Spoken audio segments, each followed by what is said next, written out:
All right, good afternoon, everyone. Welcome to the Career Center's Impact Scholarship Information Session. My name is Lauren Opgenorth, and I'm the Associate Director of Internship Engagement. Also with me today, I have my colleague Liz Banuelos Castro, and we are here to talk all about scholarships and the different opportunities here for the summer. What I wanted to let you know is that this is not only going to be a little bit about the overview and eligibility, but also the benefits and then the application process, and we'll be more than happy to take any questions at the end.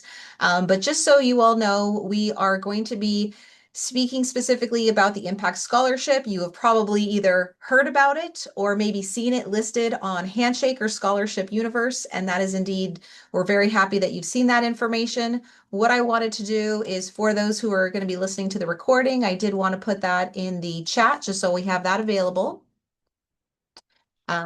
Here we go. As you'll notice, it is listed directly on our main USC Career Center webpage. With that there, you'll be able to see the full, details of this scholarship, but the hope and the anticipation of today was really to provide a little bit more information about this scholarship and answer any of your questions. So without further ado, I'm going to jump directly into our program overview. Just to give you a quick little background on this is actually the first year of our Impact Scholarship. We have had previous internship scholarships dating back to 2008. However, we've now have this compiled one. And really the purpose really hasn't changed. We want to make sure that we are providing these monetary awards to undergraduate students who secure unpaid summer internships. While we know that some students are getting an hourly wage or maybe a stipend, we do know that there are several options to where students are not going to be paid, and we want to make sure that there is that compensation available. So we're very fortunate that through our employer partner program, those organizations that you see participating in career fairs, on-campus recruiting, several of the other different recruiting activities throughout the course of the semester, they are the ones who actually donate funds, and we reinvest that directly back into our students. And so for this award, students would be getting a $2,500 stipend or $2,500 award that would then be in place of that stipend or otherwise. And so essentially, we hope that this is going to go toward your living expenses. We know it can be very costly with gas as well as any summer housing. Maybe it's going to go to your different meals that you're going to have with supervisors and mentors and things of that nature. Maybe even potentially for some professional attire. And so we want to make sure that it can cover that. So now that you know a little bit more about the actual scholarship, I wanted to talk a little bit about the eligibility because this is something that you have to fall within these different guidelines. So specifically, it's for continuing undergraduate students who are going to be graduating between December 2026 through May 2029. That's on the traditional undergraduate calendar. I know some of you might be thinking about progressive degrees and extending that graduation beyond 2029. Then there would still be an opportunity, but at least on the undergrad track, that's what we're looking for. You also need to have secured an internship. What you will notice on part of the application is that you actually need to indicate where are you interning. So I know that a lot of times Liz and I will be getting questions closer to the application deadline saying, I've applied to several, I haven't secured it yet. Is there any way that I can get an extension or where does this work? We already have about 25 different applications thus far, and we want to make sure that we're then going to be rewarding students who have already secured that role. So hopefully you can secure it by April 17th, but definitely let us know if you have questions there. It does need to be at least a 6-week summer internship. I know some of you might be starting your internships, maybe in April or May, early May, and maybe you have a couple weeks done prior to, the true summer semester beginning the week of about mid-May. As long as it is at least 6 weeks from May forward, that's what it needs to be requiring. And we do ask those specific details in the application. But then most importantly, you need to meet at least one of the following criteria. Either you need to specifically have that demonstrated financial need. So that's typically where students will talk about that in the essay, or they're completing maybe their first career-focused internship. Maybe this is something that previously you've maybe had an on-campus job, or maybe something that you have done that's been closer to home, but this is your first one that's maybe aligning with your major, your career interests, or that field that you've been very curious to explore. Or the third piece would be either a nonprofit or a government agency. So it has to fall into at least one of those.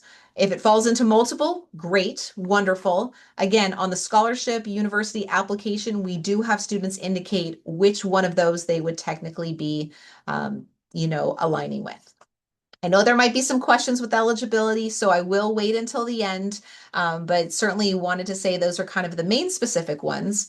But really, it's our hope with this award that there's that financial incentive, right? Not only can you get everything in by that Friday, April 17th deadline at 11:59, then you could potentially have your living expenses paid for, housing, gas, lunches, things of that. We really want students to be able to focus on the internship role. We've been seeing a number of applicants over the last several years, and they are so grateful for this real world experience because it allows them to take not only what they've learned in their classroom and to be able to apply it, really test drive it and see, is this what they see themselves doing after graduation?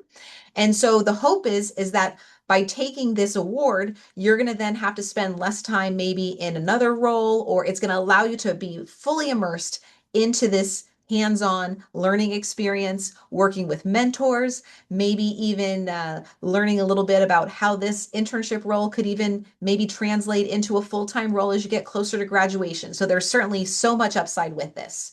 And so we do indeed want to then recognize those students who've planned ahead and worked towards securing that internship. I'm not saying that if you don't have your internship by April 17th that you haven't worked hard, but with 25 people already in there in the application pool, we're going to see that number continue to rise.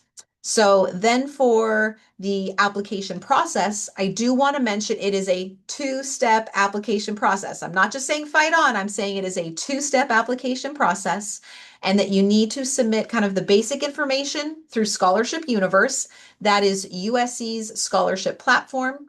And you log in using your NetID credentials, and you then have to fill out kind of 4 different areas. And I'll talk a little bit about those areas because it's important that you indicate those specific details. The first part is your basic contact information. Then we ask about your academic information. Are there other scholarships that you have potentially applied for?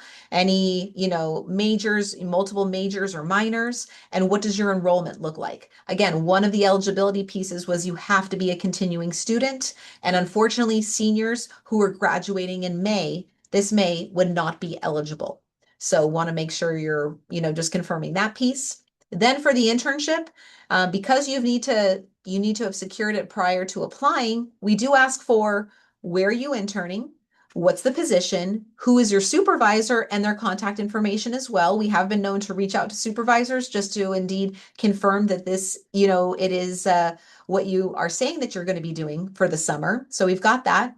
And then the last piece is the supplemental information. And this one provides probably the most questions because people want to know, what is this reference used for? Are you checking the reference? What does this look like?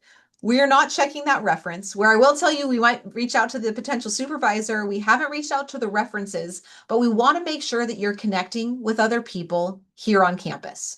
So whether that reference is maybe an academic advisor or a supervisor for an on-campus work-study role, or maybe it is a faculty member that you've really grown close to.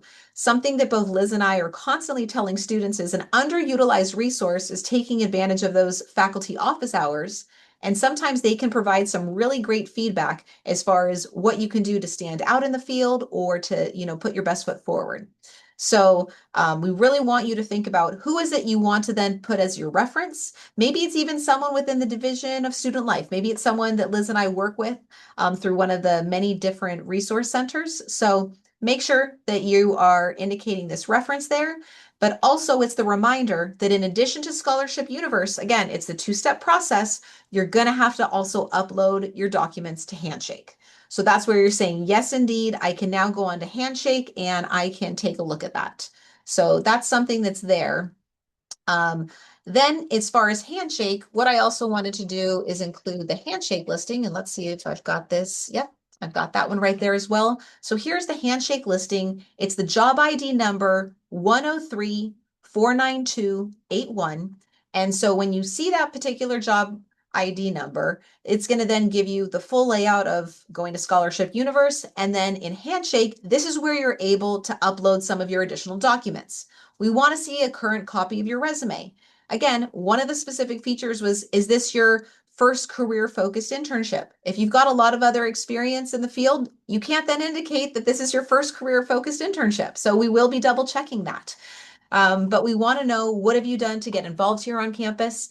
Whether that's, within your major, within your extracurriculars, within your project experience, please share all those details.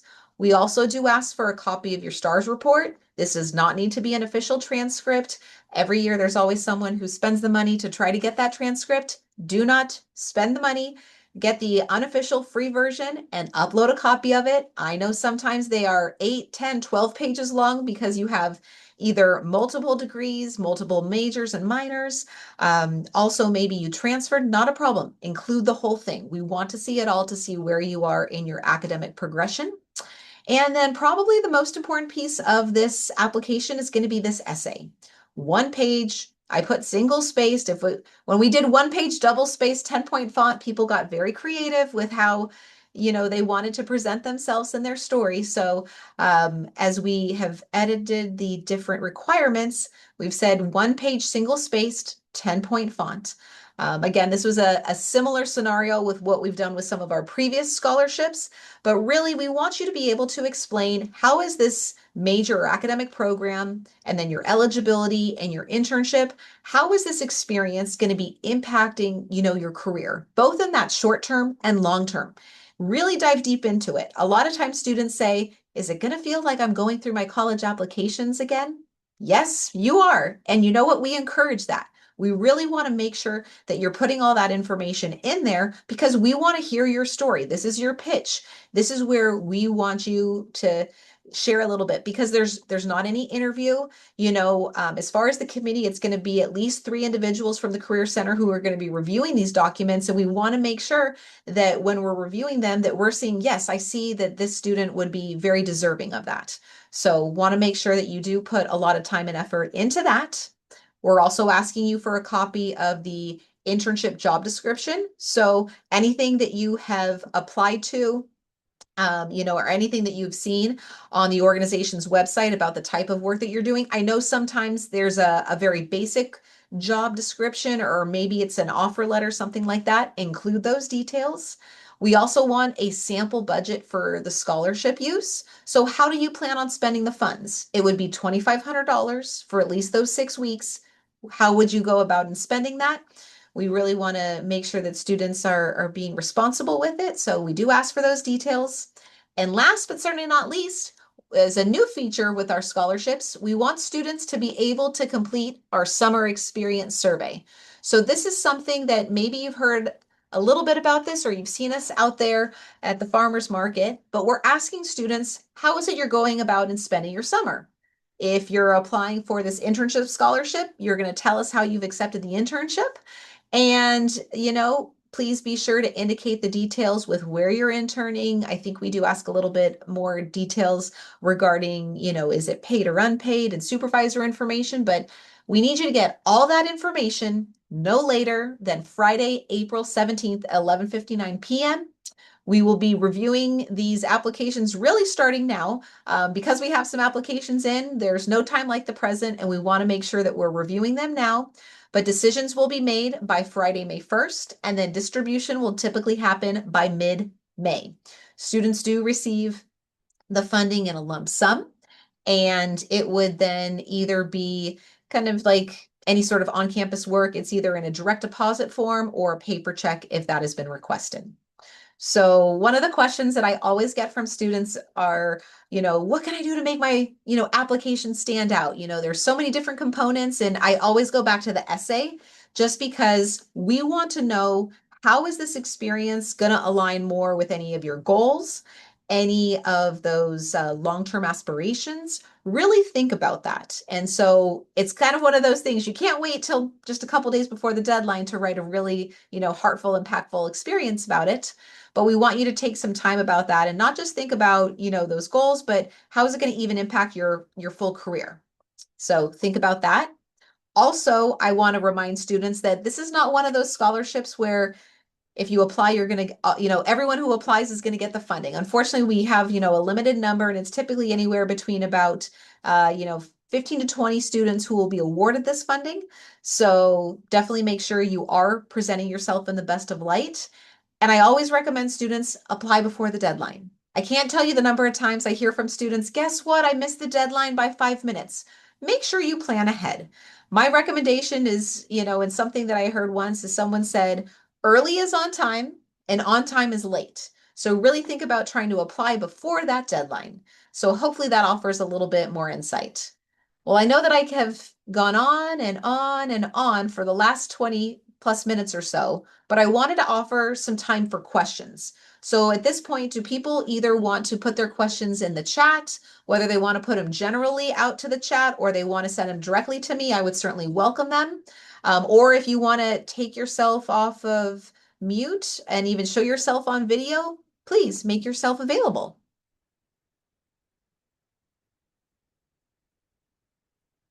I'm sure there's some questions, and maybe you can learn from one another with some of these different questions.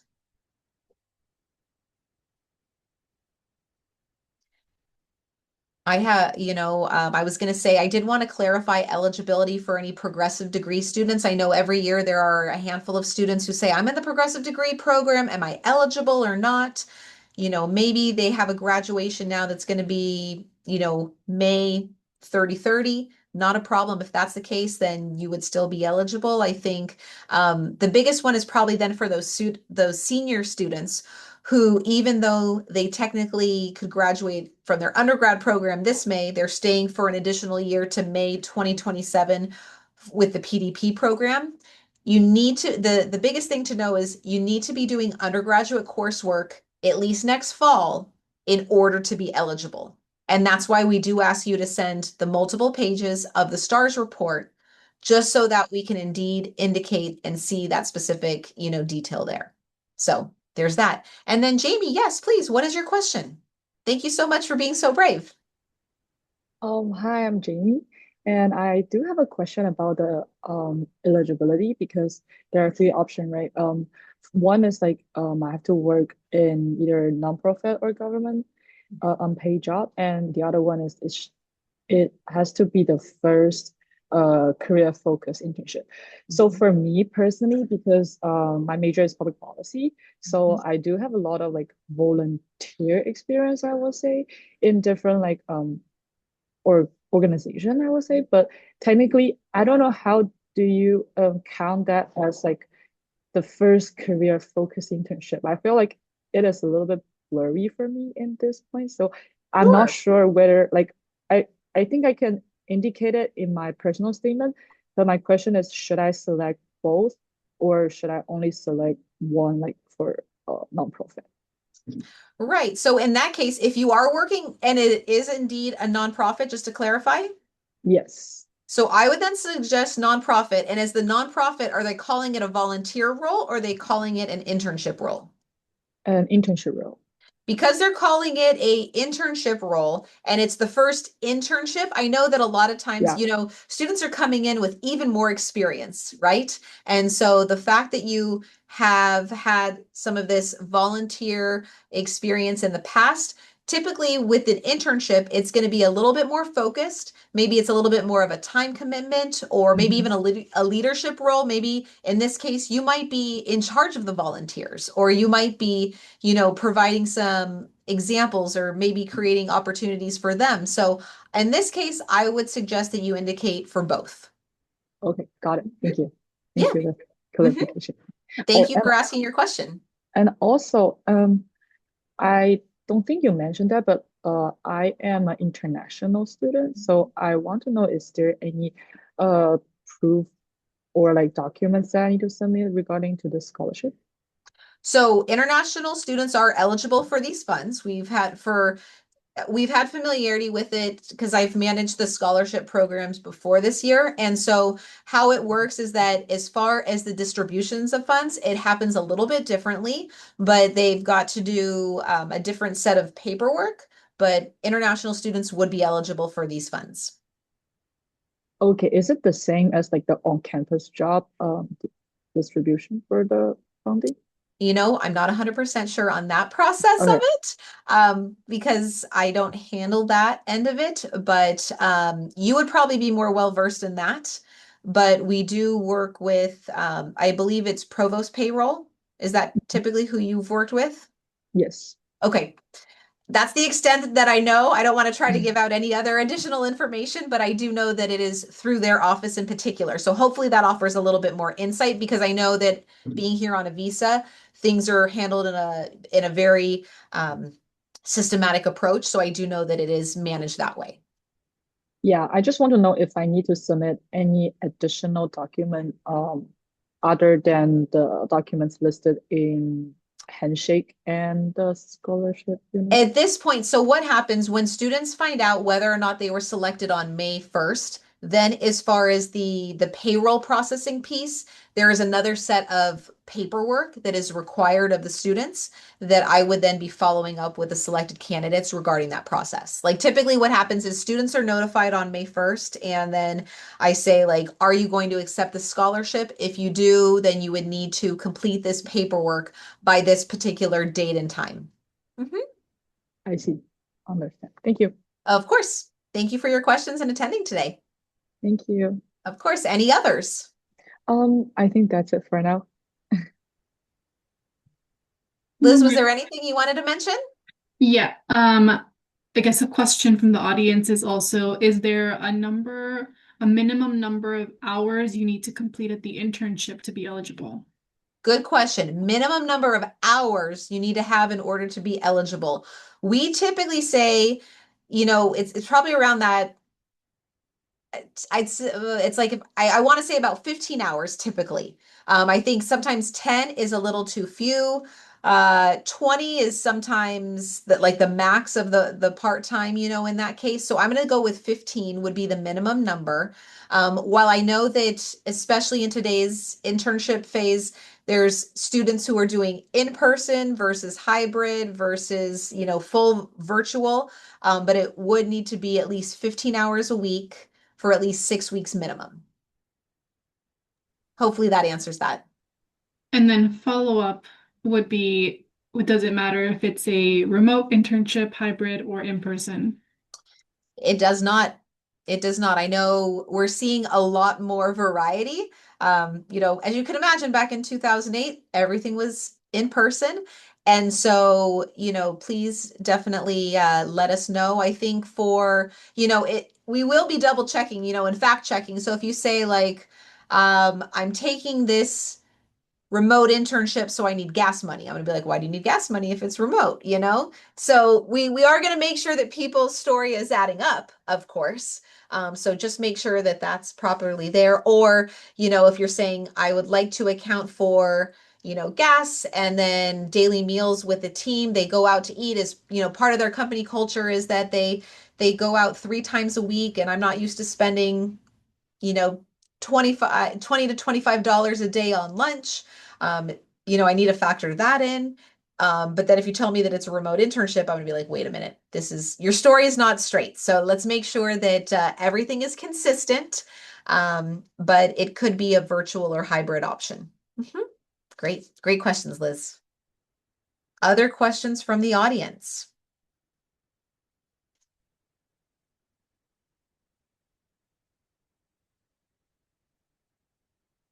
Everyone's now just trying to figure out how to prepare and taking a look at that two-step process and now really trying to craft that essay and think about how they want to present themselves in the best of light, right? Yes, no, it sounds like that seems to be it. Well, it's truly, I mean, I'll continue to be on here for a few more minutes, but really want to certainly thank everyone for attending, but really our key takeaways here are thinking about what is it that we can do with this scholarship opportunity, right? It's an impact scholarship. So we want to make sure that it's having the impact on the students who really need it the most. And, you have to think through how do I, am I eligible to even apply? And if you are, then think about what we're trying to offer with the scholarship. We're looking for the people who, whereas there's that need, they're having the first career-related internship to apply what they've learned in the classroom and through their extracurriculars and leadership experience, and really trying to hone in all those skills together and really showcasing like how is that internship experience really then aligning with what you hope to do. While you're in college, it's this chance to kind of sample or test drive a particular field. And with this award, it's our hope that you'll really dive into it completely and just immerse yourself in as many different conversations and opportunities with the people who are making those hiring decisions. So you can certainly give it your all. And I always tell students when you go into these internships, you really want to treat them like essentially like a 3-month interview, just showing how much of that team player you are, your exceptional communication skills, and how you're constantly trying to think, how can I help out the organization, right? Because maybe there's a full-time job offer waiting for you after. So if there are no further questions, what I would mention is that, if you are still looking for internships, please certainly do utilize Handshake for different opportunities. There are a number of different roles that are there. We've got a number of different events that are taking place over the course of the next several weeks. But also, if there are particular organizations, nonprofit organizations that you're really passionate about and you don't see them on Handshake, go directly to their organizational web pages. You might look into the careers tab. You might try to get a contact and you could just say, you know what? I'm really interested in your organization. Maybe you can share a little bit about why, and then say, I'd love to have any sort of even part-time work there for the summer. Is there any type of internship experience or any type of intern role we could maybe try to create? A number of students have been very creative in these capacities to set up these opportunities. And so I would certainly encourage you to check that out. Also, Liz and I do appointments, 30-minute appointments with students to help walk them through the internship recruitment process. So even if it's I'm not sure where to begin, or maybe you're going through a number of applications and you're very curious about, okay, what can I do to make myself stand out? Or some of these other different, processes, come and see us. We'd be more than happy to speak with you. But if there are no further questions, we look forward to reviewing your application. Again, it's going to be due on Friday, April 17th at 11:59 p.m. And you have to submit both applications. Just know that if you have only submitted one portion, I will be reaching out to you later this week to say, guess what? You still have, this other side of it missing. Make sure you make the deadline.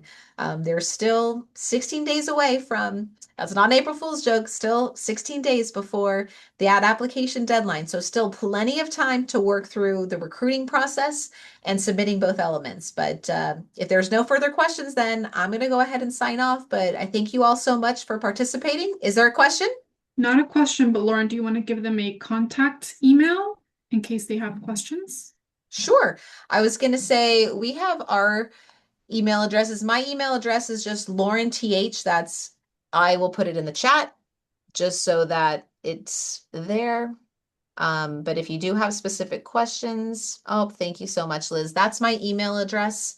My hope is that you will certainly apply. You also then see Liz's email is much more fun than mine because it's got numbers and everything associated there. But please feel free to let us know. Otherwise, if you're in Handshake and you look specifically under the Career Center, the main Career Center, because that's where we are located right here. And then under the appointments, you can meet with us for 30 minutes. Otherwise, we look forward to receiving your application and wish you the best with that process. All right. Thank you so much, students. Have a great rest of your day. Thank you. Take care.